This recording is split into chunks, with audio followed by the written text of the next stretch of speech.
우리가 지난 시간에 그런 인사로 시작했었죠. 당신 때문에 행복합니다. 이런 인사로 시작했었죠. 다시 한번 옆 사람에게 그렇게 인사해 보시기 바랍니다. 당신 때문에 행복합니다.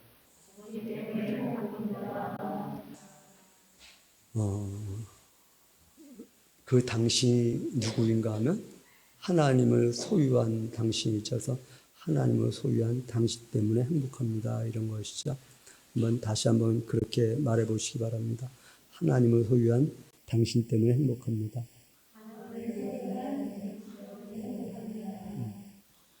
제목을 사사기를 통한 하나님의 소리 이렇게 잡아보았습니다. 어떤 사람에게는 소리로 들려줄 것이고 어떤 사람에게는 말씀으로 들려질 것입니다. 사사기를 통해서 하시고 싶은 하나님의 말씀이 어떤 사람에게는 소리로 그칠 것이고 어떤 사람에게는 말씀으로 다가올 것입니다. 하나님은 사사기를 통해서 하시고 싶은 말씀이 있습니다. 하나님을 떠나 악을 행하면 하나님이 떠나시고 하나님이 떠나심으로 말미암아 고통 가운데 왔을 때 부르짖으면 다시 찾아오시겠다고. 이것이 곧 하나님의 소리고 하나님의 말씀입니다. 바라기는 저와 여러분 하나님의 소리로 그치는 것이 아니라 하나님의 말씀으로 들려질 수 있기를 소망합니다. 사사기 1장은 여호수아가 죽은 후에 점령되지 않은 곳들을 점령해 가기 위한 첫 단추를 그렇게 말을 합니다. 가나안 땅을 점령할 때에 누가 앞서 갈까요? 하나님께 묻는 것으로 시작되어집니다. 가나안과 싸워야 하는 것을 하나님께 묻고 하나님께서 말씀하시기를 유다가 먼저 가라 말씀하시니 유다가 앞장서 가고 승리하는 내용을 소개하고 있습니다. 이 전쟁을 승리케 하시는 하나님을 알게 하신 것은 하나님께서는 묻는 성도들을 통하여 이기게 하시는 승리하게 하시는 하나님이심을 보여주고 있습니다. 여호와께 묻는 것으로 시작해서 마무리는 그렇게 시작합니다. 그렇게 마무리를 짓습니다. 자기 소견에 옳은 대로 행하였더라. 하나님께 묻는 것이 아니라 내 생각에 무엇이 옳다고 생각되는지 그 생각대로 행하였더라. 왜? 왕이 없으므로 이렇게 부연 설명을 하고 있습니다. 왕이 없으므로 자기 소견대로 행함으로 말미암아 좌충우돌하는 사사기의 모습을 보여주면서 왜 자기의 소견에 옳은 대로 행했을까? 이런 부분을 소개해 나가고 있습니다. 2장에서는 그렇게 소개를 합니다. 점령한 땅 그곳에 있던 그들의 신을 쫓아내지 않으므로 내가 그 땅의 사람들을 쫓아내지 않겠다. 자기 주도적인 사람들은 내가 쫓아내야 된다고 생각할지 모르겠지만 하나님은 말씀하시는 것이죠. 내가 쫓아낸다. 자기 주도적인 사람은 내가 문제 해결하겠다고 하지만 하나님께서는 내가 네 문제를 해결해 주겠다. 이렇게 말씀하시는 하나님이라는 것이죠. 하나님 외에 다른 신을 섬기는 것을 제거해야 되는데 하나님 외에 다른 것을 의지하는 대상을 제거해야 되는데 신뢰해야 하는 대상을 제거해야 되는데 그 신뢰하는 대상, 하나님 외에 다른 것을 신뢰하는 그 대상을 제거하지 않음으로 말미암아 나도 너의 환경을 그대로 두겠다 이렇게 말씀하시는 것입니다. 그러면서 3장부터 5장에서 반복되어지는 것이 있습니다. 평안할 때 이스라엘이 여호와 앞에서 악을 행하였더라. 악을 행함으로 말미암아 주변을 강하게 해서 이스라엘 백성들의 역구를 치르는 가시가 되게 하고 올무가 되게 하셨더라. 주님, 이 문제를 어떻게 합니까? 내가 답이 없습니다. 하나님 외엔 답이 없습니다. 라고 할 때, 그래, 네가 나 외에 답이 없니? 그럼 내가 찾아와서 너의 하나님이 되고 너의 구원자가 되어줄게. 이것이 반복해서 3장부터 5장까지 반복되어지는 내용입니다.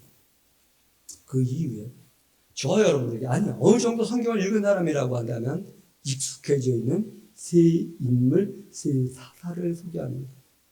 기드온이라고 하는 사사, 입다라고 하는 사사, 그리고 삼손이라고 하는 사사를 등장시키면서 그들의 등장도 역시 하나님 떠남으로 말미암아 고난이 왔고 고난이 옴으로 말미암아 하나님께 부르짖었더니 하나님 위대한 사사를 보내셔서 이스라엘 백성들의 고난 가운데서 해방이라는 단어를 쓸게요. 해방시키셨다라고 하는 것을 동일하게 반복해서 보여주고 있습니다.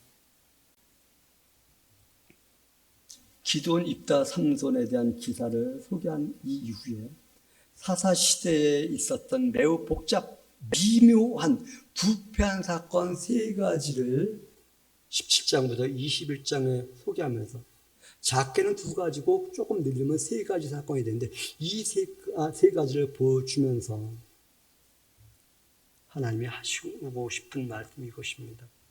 사사시대 사람들은 왕이 없으므로 자기 소견에 옳은 대로 행하였더라. 에브라임 산지에 미가라는 사람의 어머니가 있었는데 그가 아들을 위하여 신당을 만들어 놓고 레위 사람을 제사장 삼아가지고 그 레위인을 극진히 대접을 했는데 아들과 같이 대접했다는 거 보면 아마 예우를 잘했던 것 같아요. 그리고 그렇게 말을 합니다. 이제 내가 여호와께 복을 받으리라. 여호와를 알았지만 신당을 만들었고 하나님과 신당을 같이 섬기고 있었던 시대를 소개해 줍니다. 이 이후에 단지파 사람들이 자기들이 살아갈 영역을 마련하기 위해서 가다 보니까 이 미가라고 하는 집에 신당이 있고 그 안에 거기서 일했던 아마 레위 제사장으로 되었던 사람이 요즘 말로 하면 영험했던 것 같아요. 물었거든요. 우리가 가면은 좋은 일이 있겠냐? 좋은 일이 있겠다. 그래서 갔다 오는 길에 그 신당과 그 제사장을 데리고 갑니다. 미가는 아직 세력이 없었고 단지파는 세력이 있었기 때문에 갈 때 왜 내 거 뺏어가니까 야, 너 좀 잔장 있어. 너 그러다가 콩고 나신다. 뭐 이런 내용이에요. 그래서 가니까 꼼짝 못하고 그냥 조금 저속한 편이니까 찌그러져 버리는 이스라엘 백성들 가운데 왕이 없으므로 자기의 소견에 옳은 대로 행하였더라. 그렇습니다. 왕이 없으면 자기 방법대로 살아갑니다. 여러분도 하나님을 왕으로 섬기지 않는다고 한다면 여러분도 여러분의 생각대로 신앙생활을 합니다. 여러분이 옳다고 여겨지는 대로 행동을 합니다. 그런데 하나님을 왕으로 섬긴다고 한다면 내 생각대로 살아가는 것이 아니라 하나님이 말씀하신 그 기준에 맞추어서 살아가게 되어진다. 그 삶을 선택해야 되는데 그 삶을 선택할 때 하나님이 평강을 주신다고 말씀하시는 거, 그 삶을 선택하지 않을 때에 주변의 세력을 강하게 해서 내가 그 세력에 의해서 눌리게 되는 삶을 살겠다고 하신, 우리는 한번 생각해 보아야만 합니다. 이 시대의 우상은 무엇일까? 또는 누구일까? 과학이 우상 아닐까요? 학문이 우상 아닐까요? 자녀가 우상 아닐까요? 재테크가 우상 아닐까요? 건강이 우상 아닐까요? 법이 우상 아닐까요? 이것에 무용론 말하는 것 아니라고 말씀드렸습니다. 이것이 나의 삶의 1순위가 되어질 때 그것이 우상이고 네가 그것을 의지했느냐? 그럼 그것에 의해서 네가 살아가라고 하나님이 말씀하시는 것이죠. 사사기 1장은 여호수아가 죽은 이후에 점령되지 않은 남은 땅들을 점령하기 위하여서 하나님께 묻는 것으로 시작하여서 물음으로 말미암아 승리했던 것을 보여주면서 21장 마지막 절 25절에서 자기의 소견에 옳은 대로 이스라엘 백성들이 행하였던 것은 장하는 이야기 속에서 그 지역의 우상을, 다른 신을 제거하지 않았기 때문에 하나님도 너희 인생에서 너희의 어려운 가시를 제거하지 않겠다고 하시는 말씀을 반복해서 보여주고 있다는 것입니다. 우리는 스스로 물어봐야만 합니다. 나는 내 생각대로 살아가는가? 하나님을 믿고 하나님께 묻는 선택을 하며 살아가는가? 우리의 인생에 하나님이 함께 하시면, 하나님이 나의 제1순위라고 고백한다고 한다면, 내 문제 해결자라고 한다고 한다면, 내 인생의 승리자라고 한다고 한다면, 하나님 내가 어떻게 해야 합니까? 무엇을 할까요? 묻게 될 때 하나님이 알게 하시고, 알게 할 때 그 알게 하심 따라 살아감으로 말미암아 승리하게 하시는 하나님입니다. 우리 예수교회 성도 여러분, 자기 소견에 옳은 대로 살아가는 것이 아니라 하나님의 왕 되심으로 하나님께 묻는 그러한 성도들 되시기 바랍니다.